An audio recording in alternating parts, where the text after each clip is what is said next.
देखिए, घटना जो है वो दिल्ली के संसद भवन के परिसर में हुई, लेकिन उसकी लहर जो है वो राजधानी पटना में देखने को मिली। आपको बता दें कि कल जो बीजेपी के कार्यकर्ता हैं वो लाठी डंडों के साथ कांग्रेस के दफ्तर सदाकत आश्रम पहुंच जाते हैं, जहां कांग्रेस और बीजेपी के कार्यकर्ताओं में भिड़ंत हो जाती है। तो अब ये समझ लीजिए कि घटना थी क्या। घटना यह थी कि राहुल गांधी और बीजेपी के सांसदों के बीच धक्का मुक्की की स्थिति पैदा हो गई, और इसको लेकर के बीजेपी ये आरोप लगा रही है कि राहुल गांधी ने जानबूझकर धक्का मुक्की किया, और इसी के कारण जो बीजेपी के कार्यकर्ता हैं वो उग्र हो गए, यहाँ कांग्रेस के दफ्तर में जाकर लड़ाई झगड़ा भी करने लगे। वहीं आपको बता दें कि कहा यह भी जा रहा है कि जो सांसद हैं उन्हें आईसीयू में भर्ती किया गया है, और राहुल गांधी ने इस तरह का जानबूझकर किया है। इन्हीं सब तमाम मसलों पर हम बात करेंगे। बात करने के लिए हमारे साथ राजद के प्रदेश प्रवक्ता एजाज अहमद मौजूद हैं।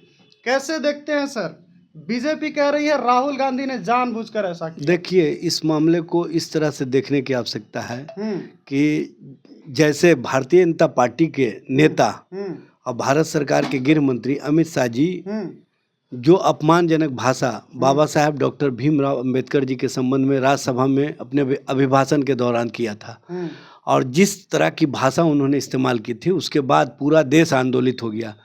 पूरे देश के लोगों ने अमित शाह से इस्तीफे की मांग कर डाली। पूरे देश में अमित शाह के खिलाफ जो गुस्सा था, जो रोष था, वो कहीं पुतला दहन, कहीं उनके खिलाफ लोगों का धरना प्रदर्शन, हर तरह का जो लोकतंत्र लोकतांत्रिक अधिकार है उसका लोग इस्तेमाल कर रहे थे। उसी दृष्टिगत कल लोकसभा परिसर में सभी विपक्षी दलों के सांसदों ने प्रदर्शन करके अमित शाह से इस्तीफे की मांग और अमित शाह से माफ़ी की मांग को लेकर के प्रदर्शन किया। लेकिन होता क्या है, भारतीय जनता पार्टी इस मुद्दे से ध्यान भटकाने के लिए पहली बार ऐसा देखने को मिला लोकतंत्र में कि विपक्षी दलों को अधिकार होता है संसद और संसद के बाहर, सड़क पर भी और सदन के अंदर भी अपनी बात रखने के लिए जो लोकतांत्रिक अधिकार है उसके अंतर्गत आंदोलन करते हैं। लेकिन किस तरह से सत्तारूढ़ दल के सांसदों ने, भारतीय जनता पार्टी के सांसदों ने, एनडीए के सांसदों ने कल के इस तरह का माहौल क्रिएट किया, और जब विपक्षी दलों के सांसद धरना प्रदर्शन कर रहे थे उसी जगह पर ये लोग पहुंच गए और धक्का धुक्की करने की जो स्थिति पैदा की। उसके कारण कांग्रेस पार्टी के राष्ट्रीय अध्यक्ष जो दलित समाज से आते हैं, मल्लिकार्जुन खड़गे जी, उनको गिराने का काम किया गया। सीपीएम के एक सांसद को गिराने का काम किया गया, और इसी धक्का मुक्की की स्थिति में एक भारतीय जनता पार्टी के सम राजपूत हैं वो गिरे और एक सारंगी जी गिरे। लेकिन दोनों का आप देखिए कि इन लोगों ने किस तरह से राजनीतिक साजिश किया। एक जो गिरे थे थोड़ा सा सर में चोट लगा था, लेकिन उसको इतना बड़ा मामला बना दिए कि आईसीयू में दोनों को भर्ती करवा दिए। प्रधानमंत्री से लेकर के सारे मंत्री तक इस मामले में कुसम छेन लेने लगे, और ऐसा लगा कि पूरा पूरा जो है ना माहौल भारतीय जनता पार्टी अपने पक्ष में करने के लिए जो सत्ता का इस्तेमाल होता है उसका इस्तेमाल भी किया। जब कांग्रेस के सांसदों ने भी एफआईआर दर्ज करवाने के लिए संसद मार्ग थाने में अपनी बातें रखी, लिखित में आवेदन दिया, तो उसको स्वीकार नहीं किया गया। लेकिन भारतीय जनता पार्टी के द्वारा जो आवेदन दिए गए उसको स्वीकार करके राहुल गांधी जी और अन्य सांसदों पर जो विपक्षी दल के थे उन पर एफआईआर दर्ज कर लिया गया। ये लोकतंत्र और लोकतांत्रिक प्रक्रिया को कैसे कमज़ोर करते हैं, ये हम लोग पहले से कहते रहे हैं कि अघोषित आपातकाल की स्थिति है।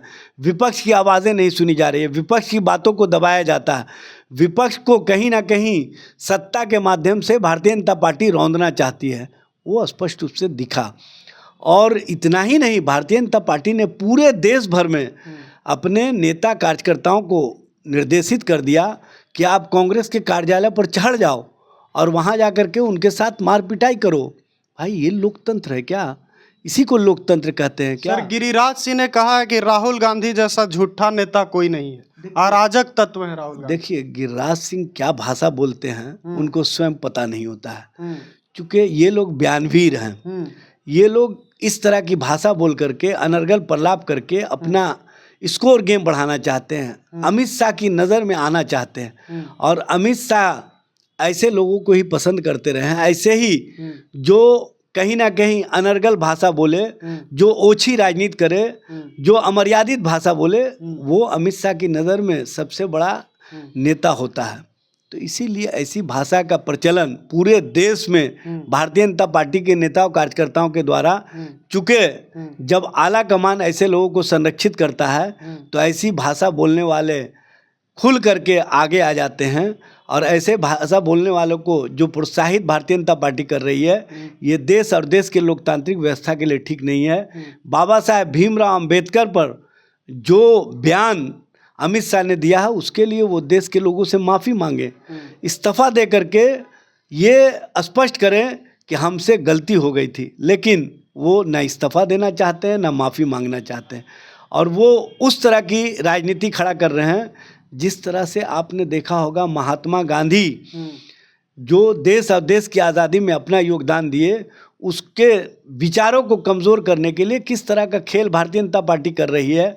और कहीं ना कहीं नाथूराम गोडसे के विचारों को आगे बढ़ा रही है। और भारत सरकार के मंत्री गिरिराज सिंह नाथूराम गोडसे को महिमा मंडित करते हैं। तो इसी समझ लीजिए कि कहाँ राजनीति जा रही है और कहाँ देश को ले जाने का भारतीय जनता पार्टी का सोच है, यह स्पष्ट रूप से दिखता है। तो क्या लगता है सर कि कल जो कांग्रेस के सदाकत आश्रम जो कार्यालय है, वहाँ जो बीजेपी के कार्यकर्ता लाठी डंडों के साथ पहुंचे थे, उसमें इशारा शीर्ष नेतृत्व का भी था? जाहिर सी बात है, पूरे देश में इस तरह का माहौल क्रिएट, इस तरह का माहौल बनाना, ऐसा भी नहीं है कि हम आंदोलन के लिए जा रहे थे तो रास्ते में कांग्रेस का कार्यालय मिल गया तो भिड़ंत हो गया। कहाँ सदाकत आश्रम, कहाँ वीरचंद पटेल पथ, और आप एक हुजूम बना करके लाव लश्कर के साथ गाड़ियों में ईंट पत्थर लेकर के आप पहुंच गए कांग्रेस कार्यालय के पास। क्या करने के लिए? अराजकता का माहौल खड़ा करने के लिए ने, लोकतंत्र और लोकतांत्रिक अधिकारों को कमज़ोर करने के लिए। विपक्ष और विपक्ष के नेता कोई भी बात अमित शाह के खिलाफ नहीं बोले, इसलिए आप इस तरह का माहौल खड़ा करना चाहते हैं। लेकिन आपको पता नहीं है, अमित शाह जी का देश नहीं है, ये देश है बाबा साहब अम्बेडकर का। बाबा साहब अम्बेडकर के विचारों पर कहीं भी हमला होगा तो बाबा साहब के मानने वाले हर जगह, चाहे जितना ईंट पत्थर मारो, चाहे जितना लाठी डंडा मारो, सह लेंगे, लेकिन तुम्हारी नीतियों को चलने नहीं देंगे, तुम्हारी सोच को नहीं चलने देंगे। यहाँ चलेगा तो बाबा साहब का विचार चलेगा, यहाँ चलेगा तो महात्मा गांधी का विचार चलेगा, यहाँ चलेगा तो समाजवादी और कहीं ना कहीं जो देश के अंदर महापुरुष, चाहे राम मनोहर लोहिया हों, चाहे जयप्रकाश हों, चाहे जननायक कर्पूरी ठाकुर हों, चाहे शहीद जगदेव प्रसाद हों, उन लोगों का विचार चलेगा। उन लोगों के विचार को चाह के भी इन लोग समाप्त नहीं कर सकते। तो चलिए, मामला उतना बड़ा नहीं था, लेकिन बीजेपी के तरफ से जानबूझकर इसे बड़ा बनाया गया। हल्की सी चोट लगी थी, लेकिन आईसीयू में भर्ती किया गया, कुछ लक्ष्य में जाना गया बड़े बड़े नेताओं के द्वारा। ऐसा एजाज सर का प्रतिक्रिया था, एजाज अहमद ऐसा कह रहे थे। आपकी क्या प्रतिक्रिया इस घटना को लेकर कमेंट बॉक्स में ज़रूर बताइएगा। पूरी घटना हमने आपको बता दी है। फिलहाल के लिए इतना ही। देखते रहिए द न्यूज़ हब।